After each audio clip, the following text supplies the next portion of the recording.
اللہ تبارک و تعالیٰ نے ارشاد فرمایا اے ایمان والو تم تقوی کا راستہ اختیار کرو، متقی پرہیزگار بن جاؤ اور اللہ سے ڈرنے والے بن جاؤ۔ کیسے؟ حق تقاتی، اللہ کے شایان شان انداز سے اللہ سے ڈرا کرو، منہیات اور منکرات کی طرف بڑھنے نہ پاؤ،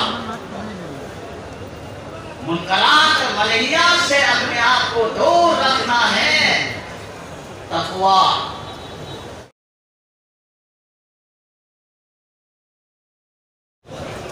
بسم اللہ الرحمن الرحیم۔ الحمد للہ نحمده ونستعینه ونستغفره ونعوذ باللہ من شرور انفسنا ومن سیئات اعمالنا، من يهده الله فلا مضل له ومن يضلله فلا هادي له، ونشهد أن لا إله إلا الله وحده لا شريك له،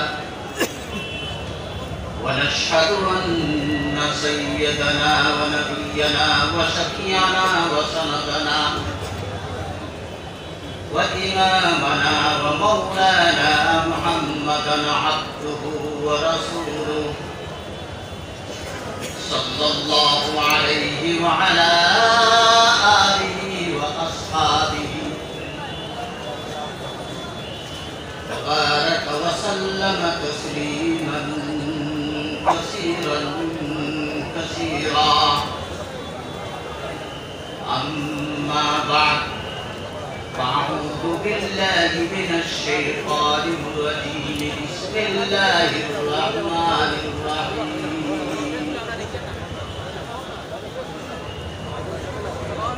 يا أيها الذين آمنوا اتقوا الله حق تقاته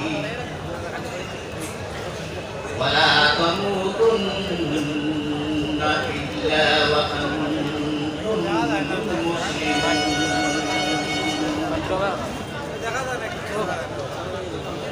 صدق الله مولانا العظيم۔ درود پاک کا نذرانہ پیش کرنا۔ اللهم صل على سيدنا ونبينا ومولانا محمد وآله وأصحابه وبارك وسلم۔ اللهم صل على سيدنا ونبينا ومولانا محمد وآله وأصحابه وبارك وسلم۔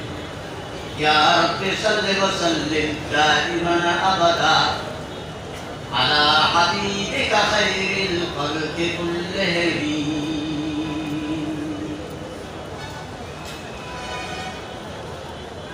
یا رب صل وسلم دائما ابدا على حبیبک خیر الخلق كلهم۔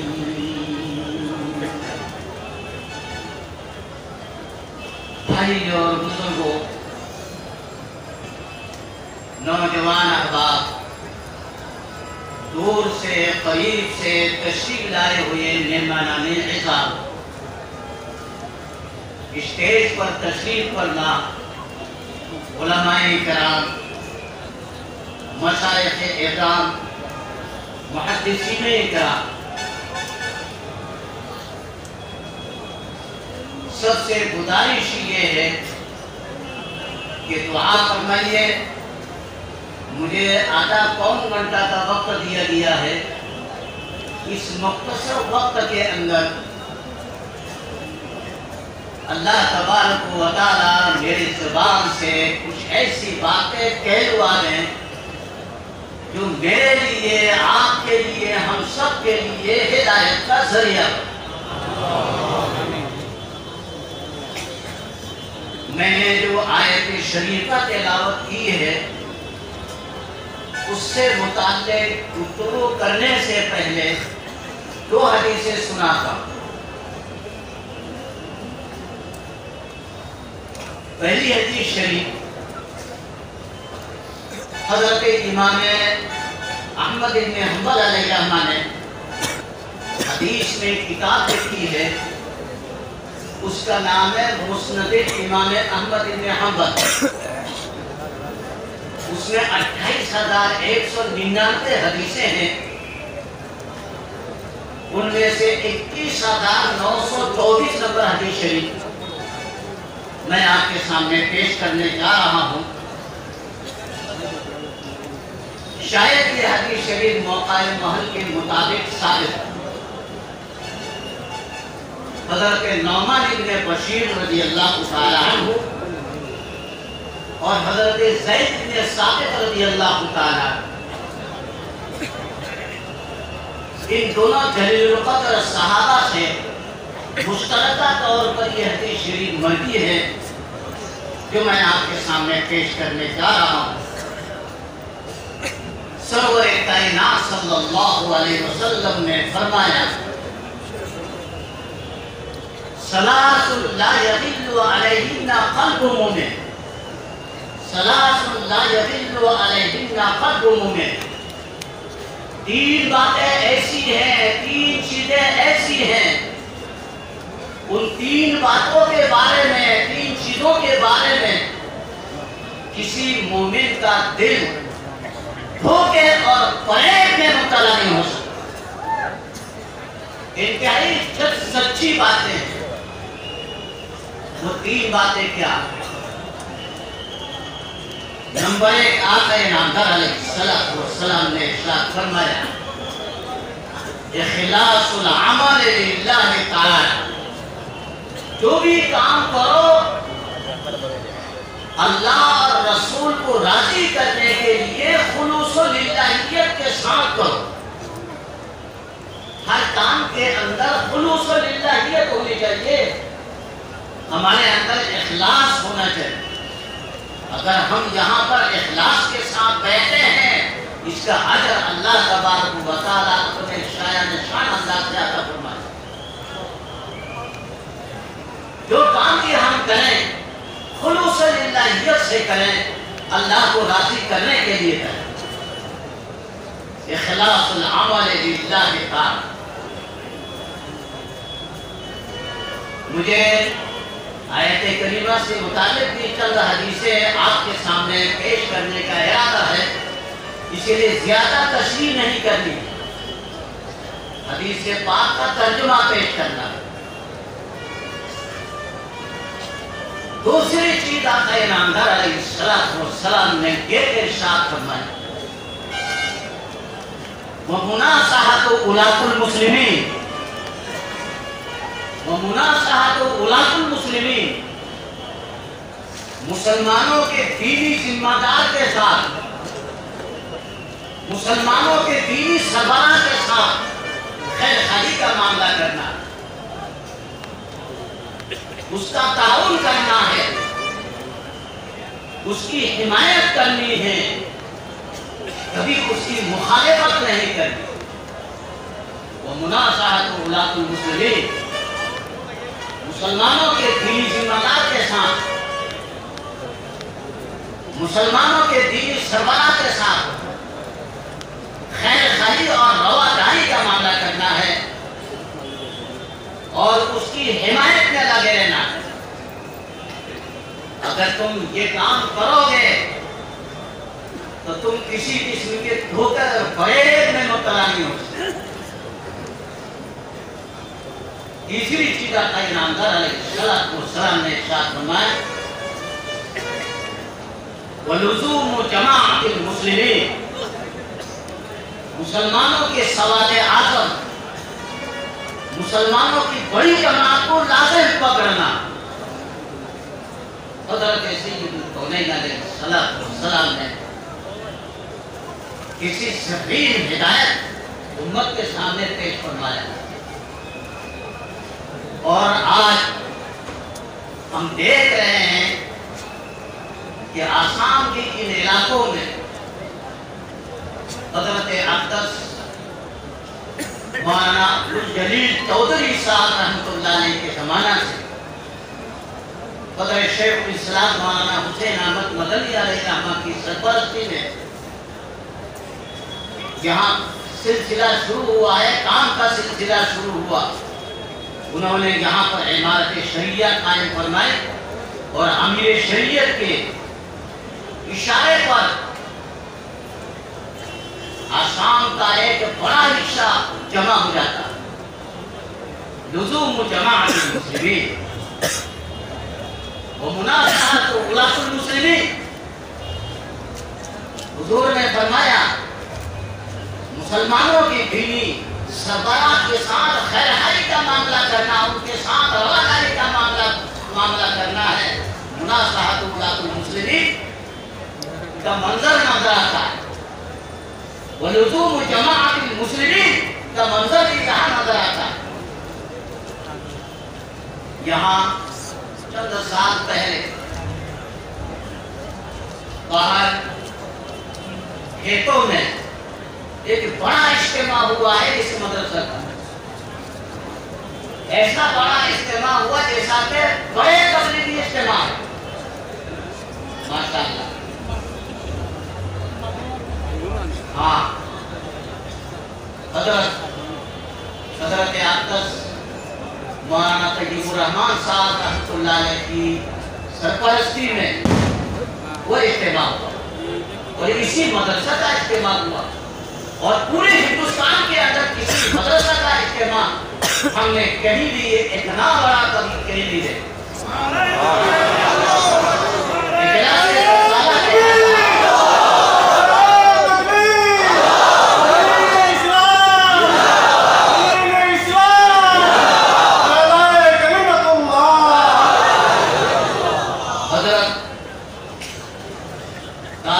دیوبند کے 7 سالہ اجلاس ہوا تھا، اس میں دیکھا تھا حضرت اقدس مولانا علی میاں صاحب نور اللہ مرکزہ کا بیان میں نے اپنی کانوں سے سنا ہے۔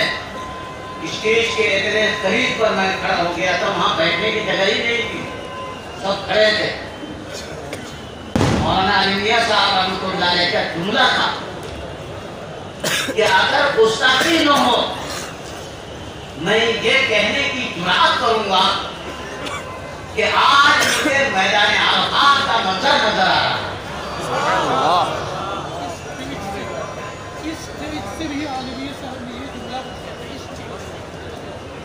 حضرت نے فرمایا، ہاں، مولانا علی میاں صاحب نور اللہ مرکزہ کی زبان سے میں نے اجلاس 7 سالہ میں سنا تھا کہ اگر گستاخی نہ ہو تو میں یہ کہنے کی جرات کروں گا کہ میدان عرفات کا منظر یہاں پر نظر آئے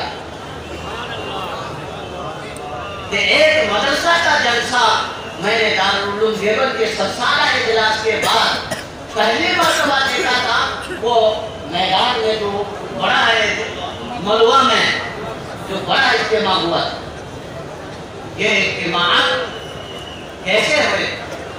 ان اکابر اور بزرگوں کی سرپرستی، ان کی روحانی طاقت کے ذریعے سے۔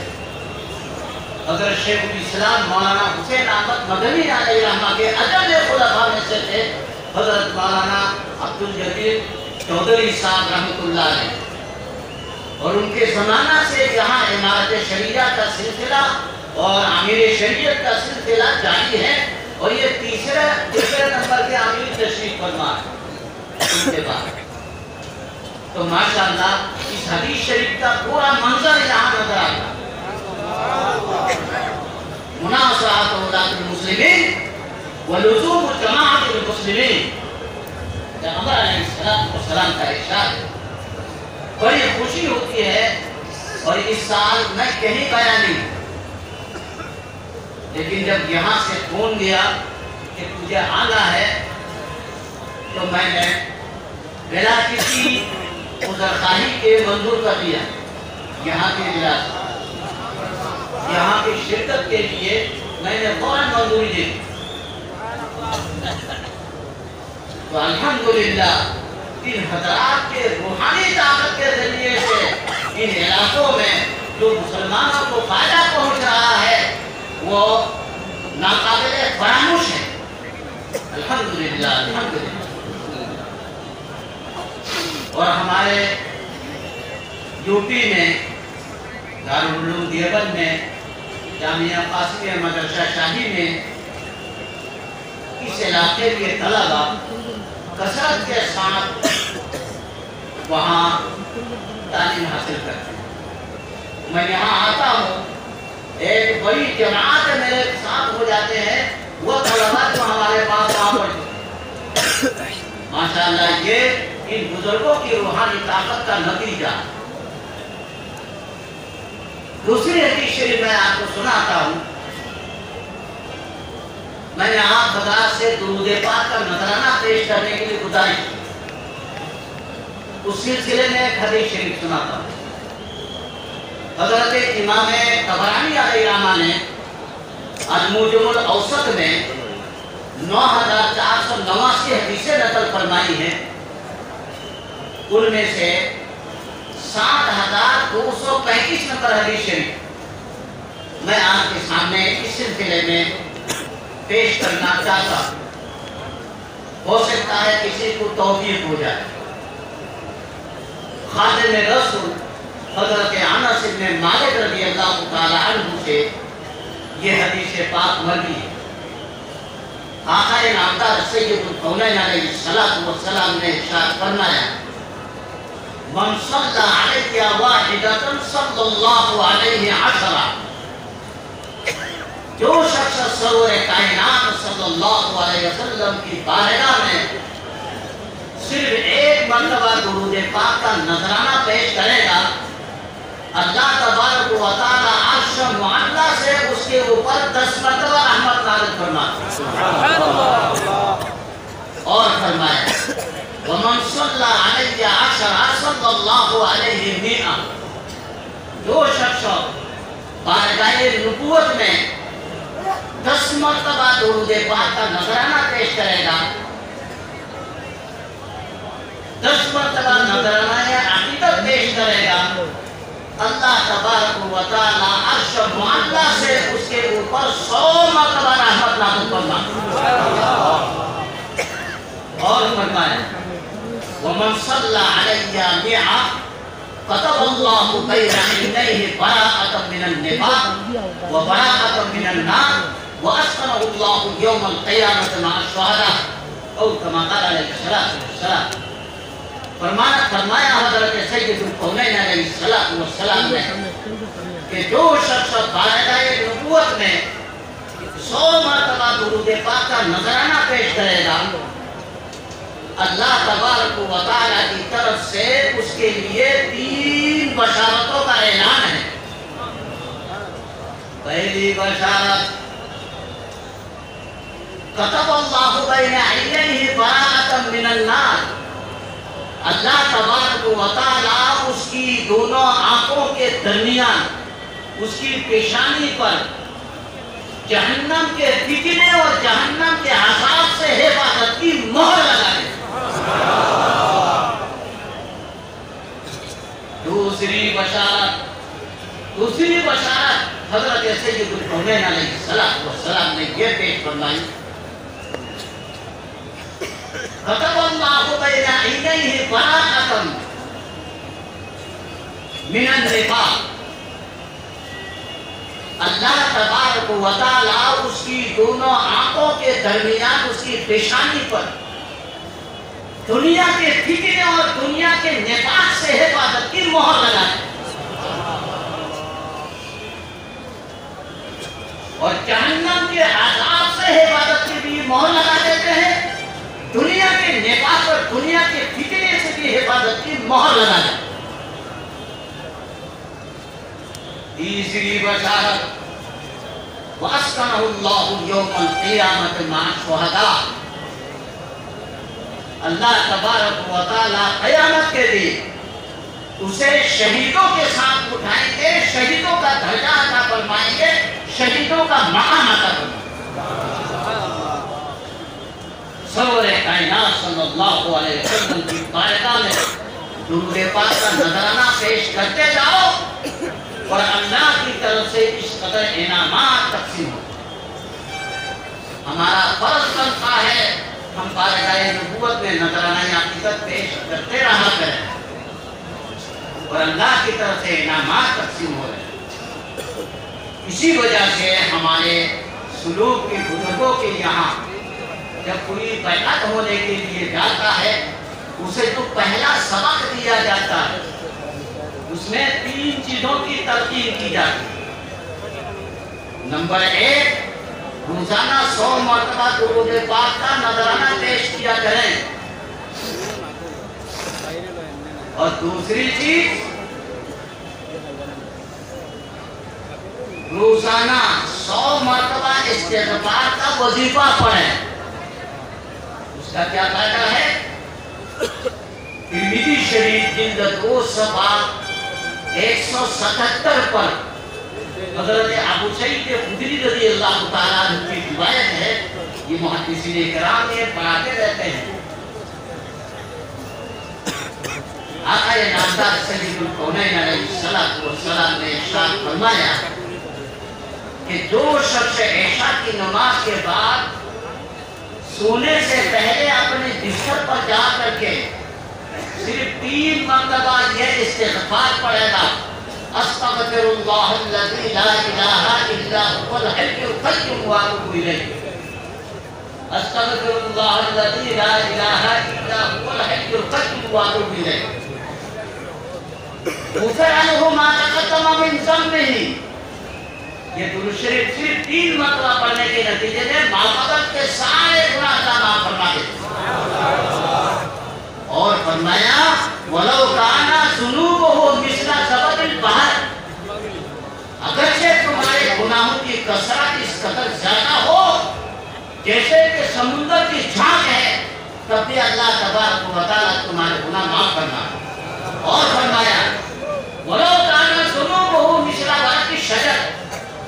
اگرچہ تمہارے گناہوں کی کثرت روئے زمین میں جتنے درخت ہیں جتنے پیڑ ہیں ان درختوں اور پیڑوں کے پتوں کی تعداد کے برابر ہی ہے تب بھی اللہ تعالیٰ تمہارے گناہ معاف فرما. اور فرمایا اگرچہ تمہارے گناہوں کی کثرت روئے زمین میں جو ریتوں کا ڈھیر پڑا ہوا ہوتا ہے ان ریتوں کے ڈھیروں میں جو ریتوں کی تعداد ہوتی ہے ان کے برابر ہی ہے تب بھی اللہ تعالیٰ تمہارے گناہ معاف فرما دے. اور فرمایا اگرچہ تمہارے گناہوں کی کثرت مثل ایام الدنیا.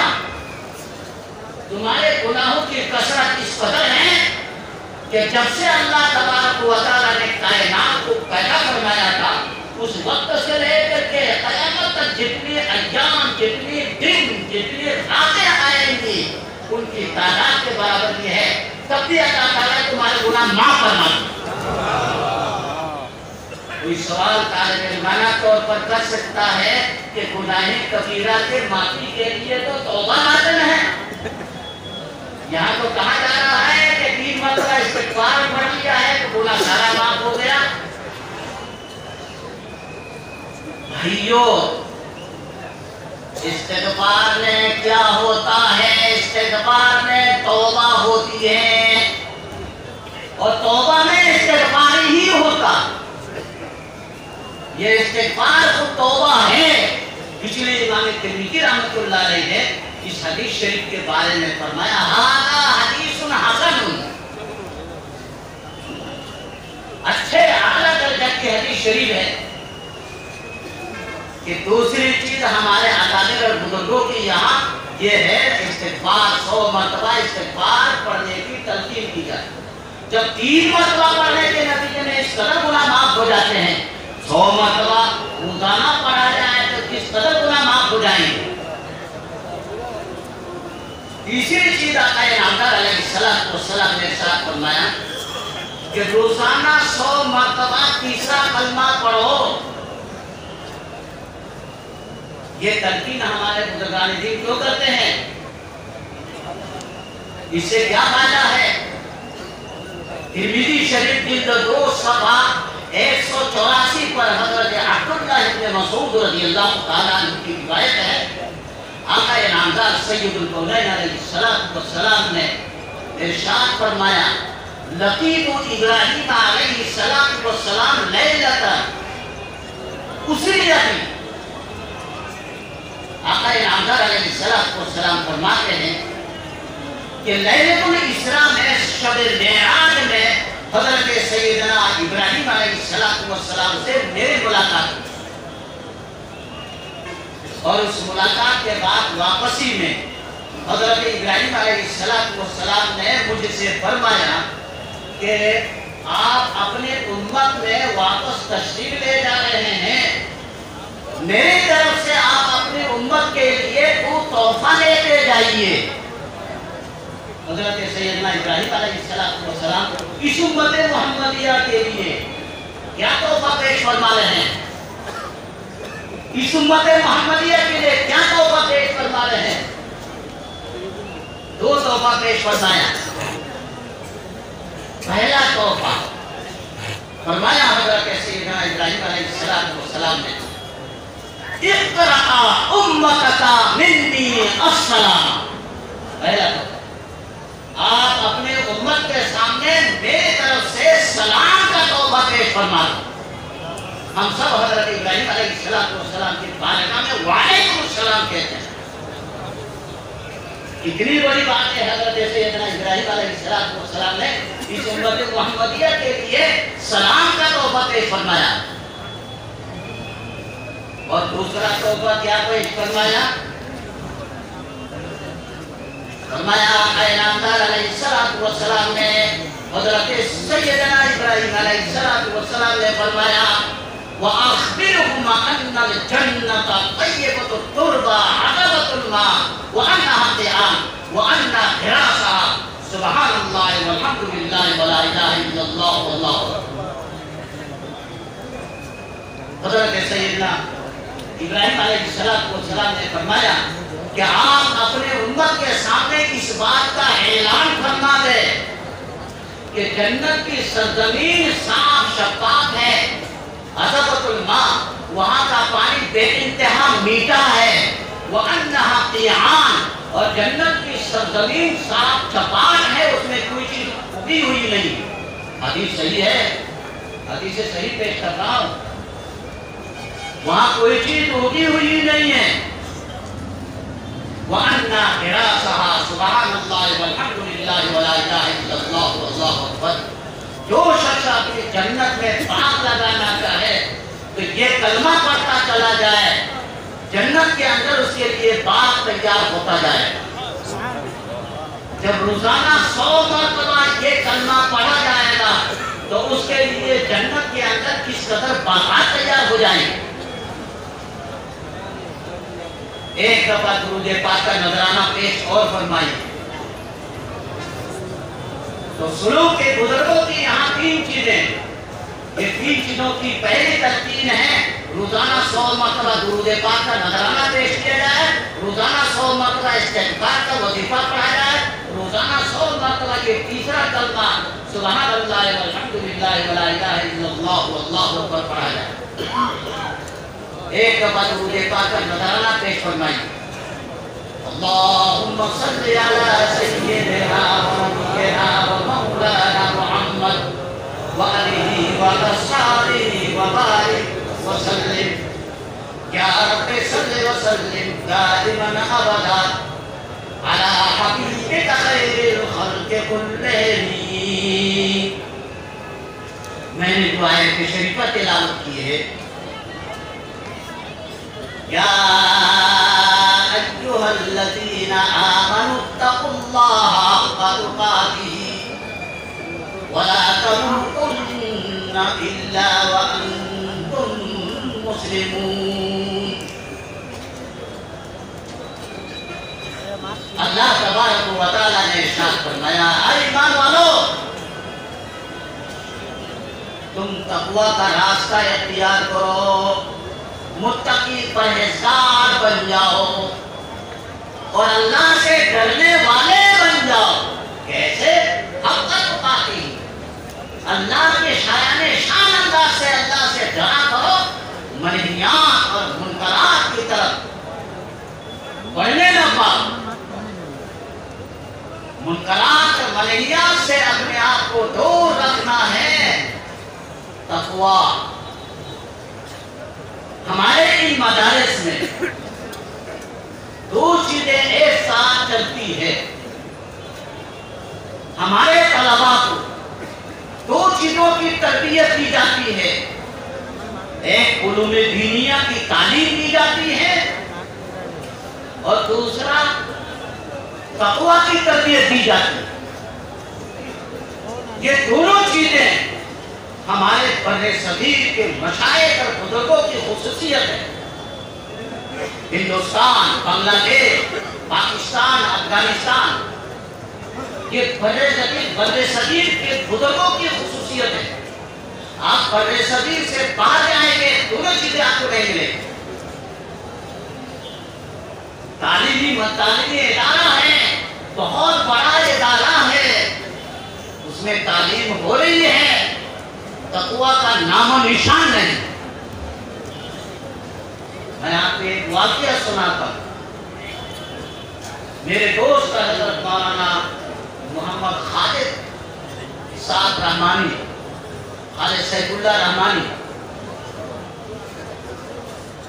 ان کے زیر نگین تحت اکیڈمی کے اجتماعات ہوتے ہیں، یہاں بھی ہوا، اس جگہ بھی ہوا۔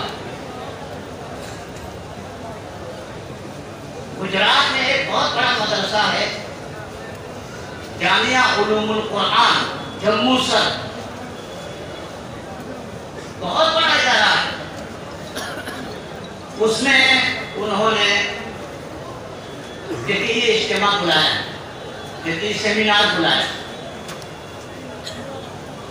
اس سیمینار میں پورے ملک کے علماء آئے، باہر کے علماء بھی آئے۔ ہم لوگ اس طریقے سے اسٹیج پر بیٹھے ہوئے تھے، سامنے ایک انگریز بیٹھا ہوا تھا کرسی میں، اور نیچے سارے علماء مفتیان کرام کرسیوں میں بیٹھے ہوئے تھے، بہت لمبے دور تک۔ پہلے سب میں کرسیوں کی پہلے سب میں ایک انگریز بیٹھا ہوا تھا۔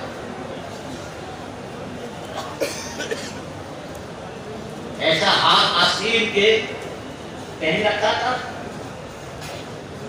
اور داڑھی صاف ہے اور گھوڑا سکتا ہے، پتلون پہنا ہوا ہے۔ انگریز یہاں سامنے بیٹھا ہوا تھا کرسی پر۔ مجھے دیکھ دیکھ کر کے غصہ آیا اور میں اپنے دل میں سوچ لیا کہ یہ نشست سے فارغ ہونے کے بعد میں مولانا خالد سیف اللہ رحمانی سے سختی سے گفتگو کروں گا۔ تم نے اسے کیوں بلایا یہاں؟ میں نے یہ سوچ لیا تھا، پکا ارادہ کر دیا تھا، میں سخت لہجہ سے بات کروں گا۔ لیکن کیا ہوا کہ آخر میں اس نشست کے آخر میں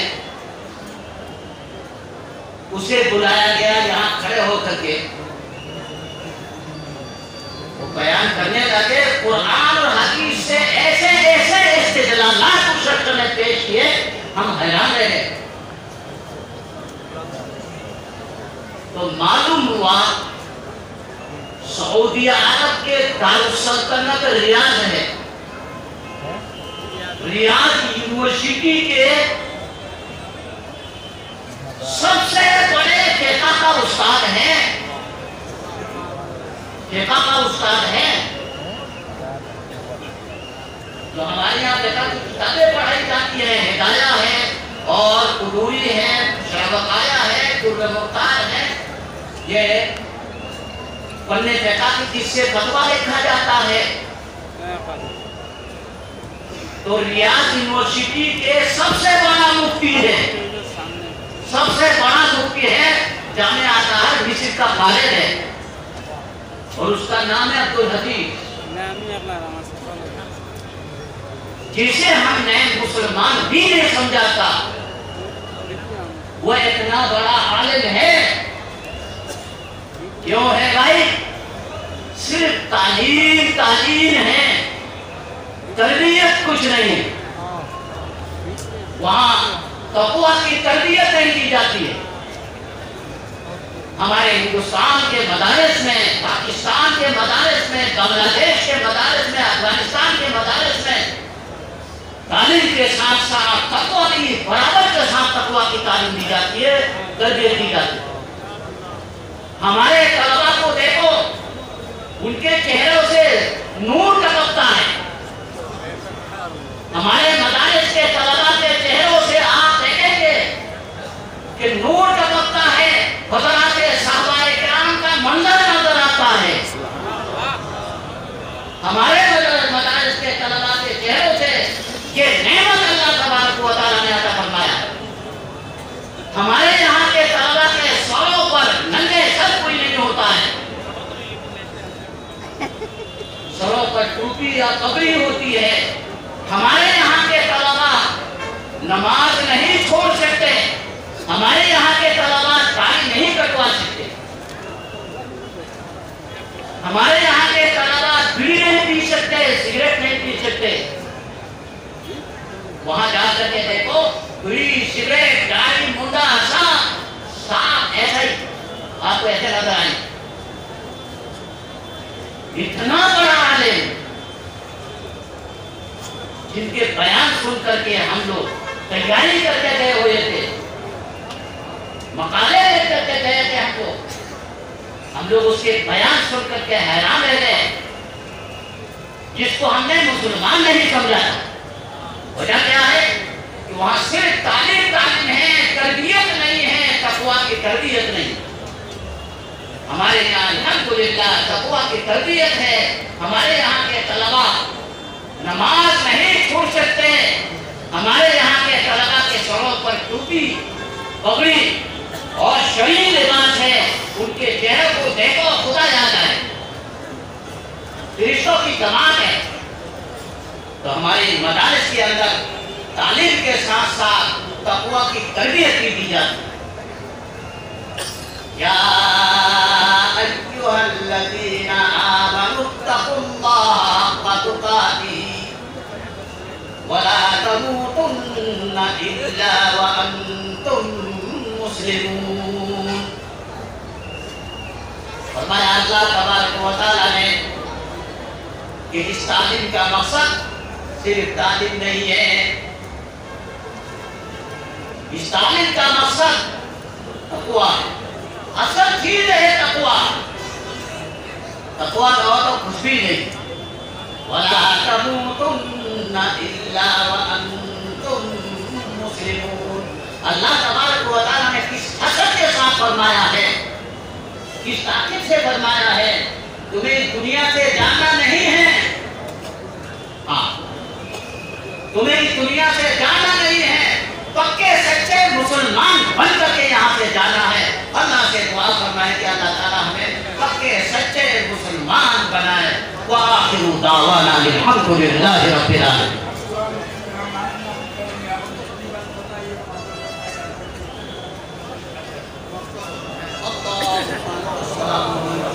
تبارک یا ذی الجلال والاکرام۔ اللهم صل على محمد عبدك ورسولك وصل على المؤمنين والمؤمنات والمسلمين والمسلمات۔ اے پروردگار عالم، ہمارے گناہوں سے درگزر فرما، مومنین والمؤمنات کی مغفرت فرما۔ اے اللہ، ان اداروں کو یا اللہ قیامت تک کے لیے جاری و ساری فرما۔ ہمارے اکابر اور بزرگوں کے لیے یا اللہ صدقہ جاریہ بنائے۔ اے اللہ ان مدارس کو یا اللہ ہمارے اکابر کے لیے یا اللہ صدقہ جاریہ بنا دیجیے۔ مولانا عبدالجلیل صاحب کے لیے جاریہ بنا دے۔ اے اللہ مولانا تقی الرحمن صاحب کے لیے صدقہ جاریہ بنا دے۔ اے اللہ حضرت شیخ الاسلام کے لیے بنا دے۔ اے اللہ حضرت شیخ زکریا صاحب رحمۃ اللہ علیہ کے لیے بنا دے۔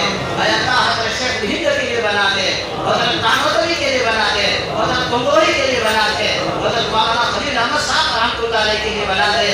اے اللہ شاہ عبدالعزیز محدث دہلوی کے لیے، شاہ عبداللہ محدث دہلوی کے لیے، مجدد الفسانی کے لیے، شاہ فضل الرحمن صاحب فرید مراد آبادی کے لیے، اے اللہ حضرت مولانا الیاس صاحب رحمۃ اللہ علیہ کے لیے، اے اللہ ہمارے تمام اکابر بزرگوں کے لیے، حضرت خانِ قدس اللہ سرہ العزیز کے لیے، حضرت گنگوہی کے لیے، اے اللہ ہمارے تمام اکابر و مشائخ کے لیے اللہ سب کے جاریہ بنا دیجئے، سب کی مغفرت کا فیصلہ فرما دے، اے اللہ سب کو درجات عالیہ نصیب فرما دے، اے اللہ ہم سب کو یا اللہ ان کے اتباع کے ساتھ زندگی گزارنے کی توفیق عطا فرما دے۔ وآخر دعوانا الحمدللہ رب العالمین۔